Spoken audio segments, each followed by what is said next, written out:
Climbing up the ladder heroically. That's gotta be something new for a dungeon entry. Just climb up a ladder.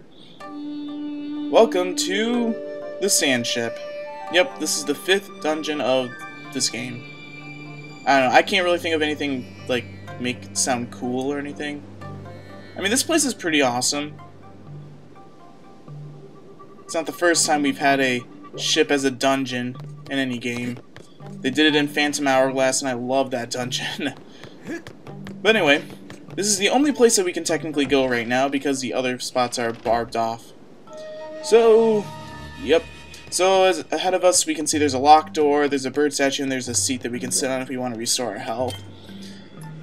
Yeah, this is an interesting dungeon. It's not one of the harder... actually, I take that back. It's an interesting dungeon, I'll just say that at the least, and I'll just let you guys decide for yourself what you want to think of it. But anyway, over here there's a goddess wall, so let's activate it. Hopefully I can get some rupees out of this thing. If not, then I'll be upset. I couldn't get any of these rupees, like, when I was doing the practice, like, run of this dungeon. Alright, let's try this. Ooh, I messed up. Alright, this doesn't look good. Let's just finish it. Let's see if I'm just gonna get anything out of this. Probably get bombs. Oh, I got the rupees! Alright. So I guess when you actually don't make a rupee symbol, they give you rupees. And when you actually try to make a rupee symbol, they usually just give you bombs. The game's just messed up like that. I don't know what else to say. Alright, so there's a 20 rupees over there. And we actually just want to head down this way. There's going to be a lot of backtracking, unfortunately, with this dungeon. It's really just... you just have to anticipate it. Why is that up there? Okay. You just have to anticipate it due to, like, the layout of this place. It's just a ship. You're gonna have to go up and down between the floors of this dungeon numerous times. But I'm gonna try to go about this dungeon with the least amount of backtracking as possible. Anyway, there's a treasure chest in there, but we're not gonna be able to get that for some time. So all we can really do is just head over, past the quicksand into the hallway in front of us. So let's just make sure we don't die.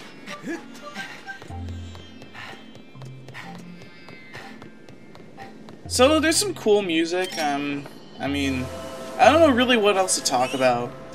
I guess I can talk about, like, how things are going, I guess. Well, it's summer. That's a good thing. Yep, now done with school and everything. Well, I've been done with school for, like, the past week and a half. So technically I'm just 2 weeks into my summer vacation and I'm enjoying it so much. I mean, last year I had like a spring class I had to take and that sucked, and that was just... oh man. So I've technically been in school for like the past 2 years, non-stop. And I really, really hate that, so now I'm finally getting a break. And now that I'm on break, I'm going to be able to record a whole lot more videos and hopefully finish up this project as soon as possible, because I want to move on to Paper Mario after this and complete the Paper Mario trilogy as I had promised 1 year ago. Alright, that. Alright, so now that we're in this little hallway, Fee's gonna tell us, "Master, please look." Oh, it's another door with some barbed wire on it. Yep, just like in Linnea Mines, we're gonna have to somehow activate a time shift stone to enter through the boss door. But that's gonna be way down the road in this dungeon, probably at the very end. So just keep on moving. Yeah, that's the only thing you can really do at this point of this. At this point in the dungeon, just keep on going to the bottom floor. And luckily we're, well, in the main bottom floor basement. So with our gust bellows, let's blow away the sand to reveal this interesting symbol of the wheel. Yeah, the wheel. But anyway, if you look over here, we have another one of those door lock mechanisms, and on the side of the door, if you look at the symbol, the wheel, the red portion is pointing up. So this must signify that the little blue indication on the wheel is in the direction when the wheel red part is oriented up. So that one says down. And if you look at the spokes on the wheel, 2 of them are highlighted, so that means that that's the second orientation, or that's the second direction we have to hit. This one's the 4th because of the 4 spokes that are highlighted in red. And the 3rd one should be right here, and this one says down. So, as we saw before, I might just show you guys again. So 2 is up, 3 is down, and 4 was right. So 1 is down, right? Yep, 1 is down. So 1 is down, 2 is up, 3 is down, and 4 is right. Alright, so that's the order. So let's go hit this lock and make sure we got it right. So down, up, down, right. You know, when we were in the Ancient Cistern and I said that that was like the only time they've ever used the lock, I don't know if I remember saying that or if I actually did say that, but I remember thinking about it. And I completely forgot that this dungeon actually had one of those lock mechanisms, so I think this is the second time and the last time they ever used that lock mechanism in any of the dungeons or any time in this game. So yay! Never will we have to do that lock mechanism.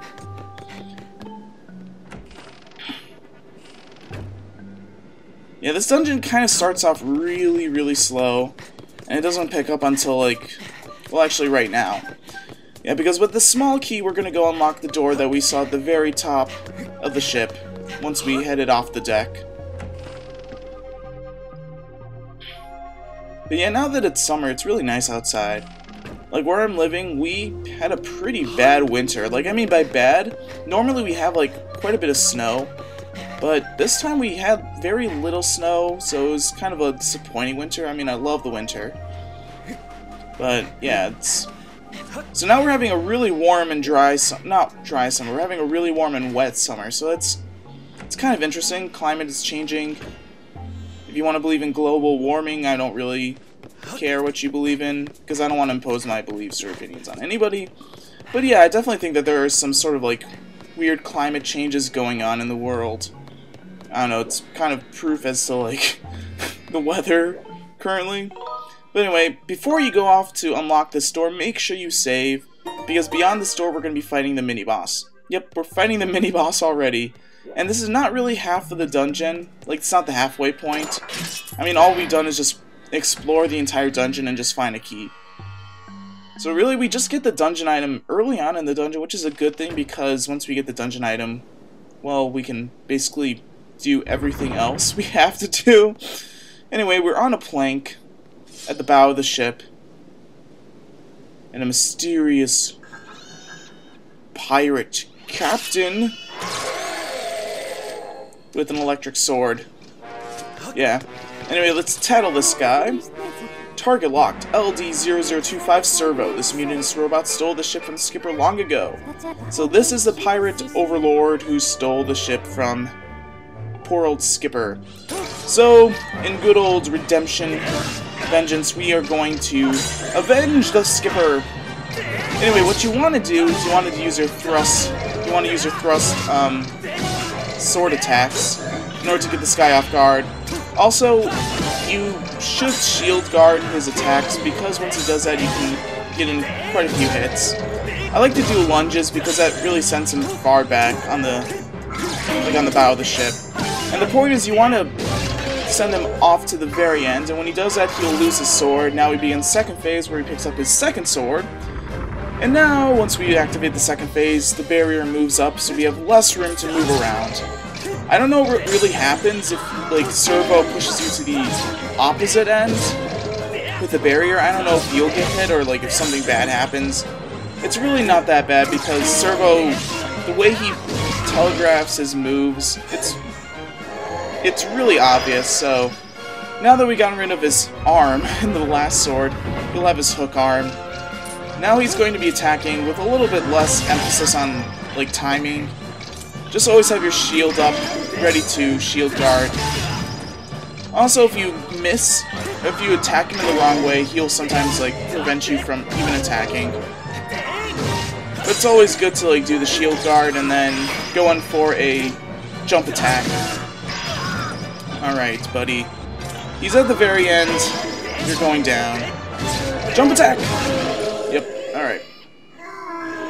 And once you push him back 3 times, Servo's gone. And he blows up in the sand. I have avenged the skipper. And for all that hard work, we get... Oh, come on, Fee, really? Master that synthetic life form. There's a 99% chance that it was... Can't help but admire the tenacity it has displayed in staying alive and functioning all these years.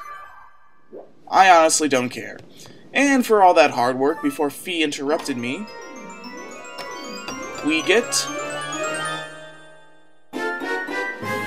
the bow! And arrows. Yes, this is technically the upgraded version of the slingshot. Every Zelda game has the bow and arrow. It's a staple of the Zelda series.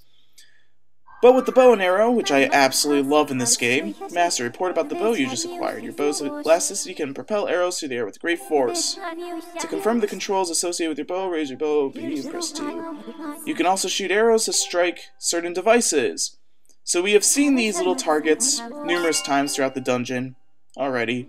So now with our bow and arrow, we're going to go... we'll do a lot of stuff. Yeah, there's still a lot of this dungeon left to do. But good news is we got an awesome dungeon item, and you might have noticed that the bow and arrow takes up the last slot in our item inventory. And we still have a few more dungeons left in this game, so you might be wondering, well, what are we going to be getting in the next couple dungeons? Well, that's all going to be answered when we get there. Yeah, it's a little bit disappointing from here on out with the dungeon items, but, I mean, you can't really complain because we have some really cool items, and we're not even done with the game. So that's good. Anyway, with the bow and arrow, you can shoot the arrows two ways. You can hold A and wait for the target to aim like that, or aim like this. It takes a long time, though, for the target to really zoom in.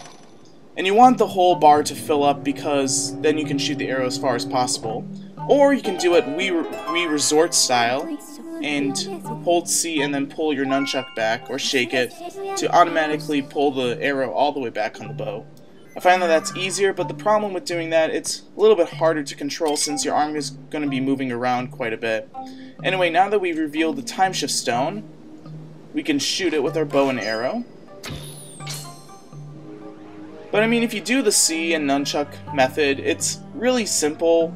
It's just a little bit harder to control, but after a while you get used to it. And now that we have activated the time shift stone, we have brought the pirates back, and now the time shift stone is now inactive. Well, I mean, we're now unable to get to the time shift stone. Alright, so let's get rid of these bokoblins. Oh. Now also, Fee mentioned a while back that we can grab monster horns off of bokoblins. So in order to do that, let's grab them with the whip. You can only find the bokoblin horns on bokoblin archers. So there are only like 3 or 2 on the ship at any given point, but the good news is the bokoblin archers, they always respawn once you enter the ship or reactivate the time shift stone. Anyway, while you're up here with the bow and arrow that we've acquired, you want to fire this target, and in doing so we're going to lower this boat, this lifeboat. You might not know why we have to do this right now, but just trust me, you want to do it now. Better do it now than rather than having to do like some backtracking later on in the dungeon. So now that we've done that, that's all we really need to do. Well, actually, not all we need to do up there. Let's get rid of these bokoblins, they're just swarming me. Oh, ornamental skull.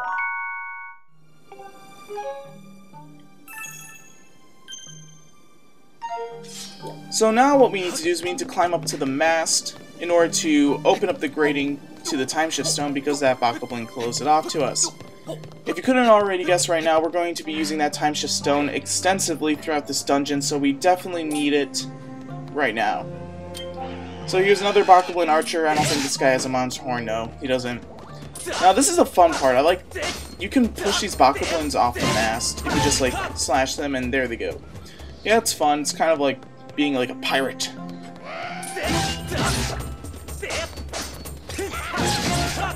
You know, one thing I love about pirates, I love the Pirates of the Caribbean movies, but like the third one when like Jack Sparrow's fighting Davy Jones at the very end on the ship and they're like swinging around, that I've always found that just implausible. I mean, like, it's not the fact that the whole movie's just implausible, but seriously, how can somebody like do all that perfectly, and they've never really done it before, unless he actually has done it before. I don't know.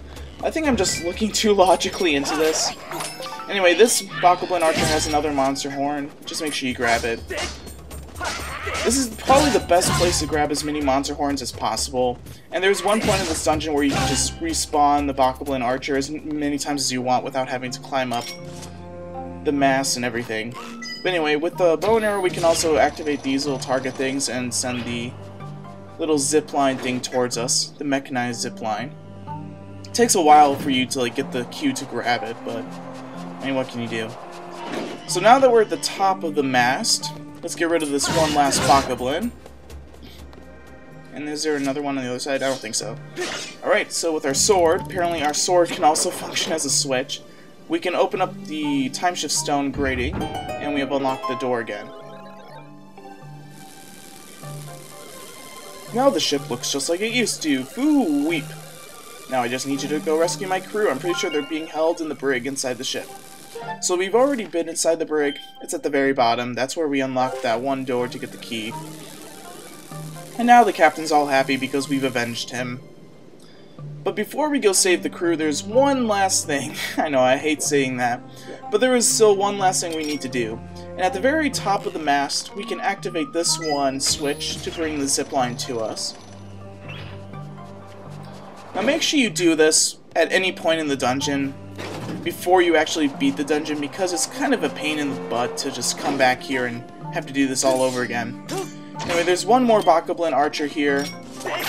Grab the monster horn, kill him. Alright. So that's not what we actually are here for, not just the monster horn. But down here, if you look, we can get onto the very top of the ship, or onto the top deck. This is the only way that you can actually get here. Over here are some barrels, and one of them is a ferry. So I actually want to grab this. No, wrong menu. Do I want to grab it? Yeah, let's grab it. It's always good to have an extra ferry on board. Alright, now let's grab you. Come on, come on, come on. Okay, there we go. You caught a ferry! Yeah. So, you can grab the ferry while you're here. I highly recommend that you do. Over here are some bombs. It's always good to grab. But the point of coming here is that if you take out your claw shots and you look up at the mast at the very back of the ship, there's some claw shot targets. For some reason I can't really talk today. I'm having some really difficult times just talking. But anyway, if you claw shot your way all the way down to the bottom of the ship, there's a chest over here that we can open to nab ourselves a piece of heart. Piece of heart.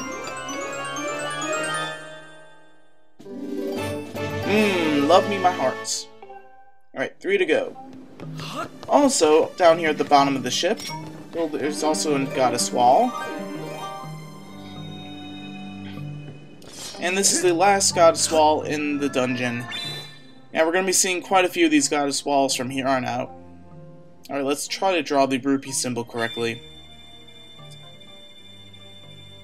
Alright, that's a rupee right there.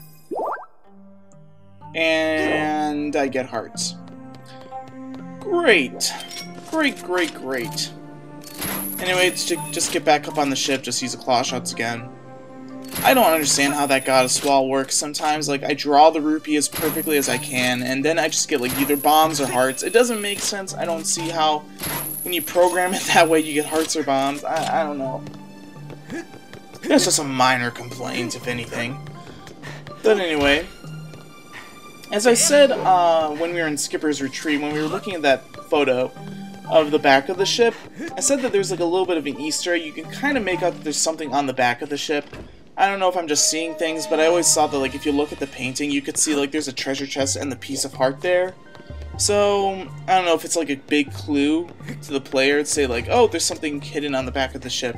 Or maybe I'm just seeing things. I'm probably just seeing things. I'm seeing something there that I want to see, but that's not there. But anyway, now that we've put the ship back in time, we're of course going to be fighting some enemies now. Including some Technoblins. And once we get rid of these guys, you will notice that this quicksand is gone, but also this door is open. And there's one Technoblin hiding in the corner. I don't know what he's doing there. He's like, oh man, I'm so gonna get Link now. But anyway, the door to the other side of the room is now blocked off due to the electric fence. In order to remedy that, we can fire through this little grating in the floor. We can fire into the time shift stone and revert back to the old times. Now we can't exit through that door, but we can enter through this one. And before you grab the chest, make sure you grab this switch to unlock this door. We can now enter this room at any time, given the past or the present. And inside this chest, we'll get the dungeon map. Dungeon map. Put it in the pizza. I don't know, there's this video of like Mary-Kate and Ashley. You remember the Mary-Kate and Ashley TV show? I don't know if I'm like talking to like my viewers who are like not from that time, but there was a Mary-Kate and Ashley TV show like when they were really young, and then like there's like this one point in the TV show where like they're making a pizza, and then they sing this song about put it in the pizza, and then somebody makes like this video of like taking that song but putting in slow motion, and when they put it in slow motion, it literally sounds like put it in the pizza. It sounds really stupid, but it's hilarious. I would check it out if you have the time. But anyway, we now want to activate the time shift stone again.